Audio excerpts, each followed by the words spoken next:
మన దేశంలో 1 litre water బాటిల్ని 20 రూపాయలకు అమ్మినా ఎవరు మాట్లాడరు. అలాగే 50 గ్రాముల ఆలుగడ్డతో చేసిన చిప్స్ ప్యాకెట్ 30 రూపాయలు పెట్టినా ఎవరూ అడగరు. 1 కిలో టమాటాలతో చేసిన సాస్ బాటిల్ 100 రూపాయలు పెట్టినా కూడా ఎవరూ అడగరు.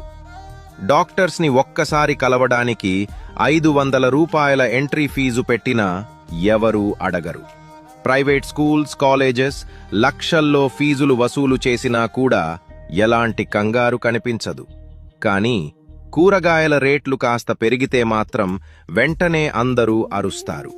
ఇవి ఎలా కొనాలి, ఎలా బ్రతకాలి అంటూ టీవీలో రోజంతా న్యూస్ వేస్తారు. కానీ ఒక బిజినెస్ మ్యాన్ ఇల్లీగల్గా ఎంత లాభం వేసుకున్నా, ఎన్ని కడుపులు కొట్టినా ఎవరూ పట్టించుకోరు. అంటే రైతు తప్ప ఈ దేశంలో ఎవరైనా ఎంతైనా సంపాదించుకోవచ్చు అన్నమాట. రైతుల కష్టం, వారి శ్రమ మీకు నిజంగా విలువైతే ఈ వీడియోని తప్పకుండా ఒకసారి షేర్ చెయ్యండి.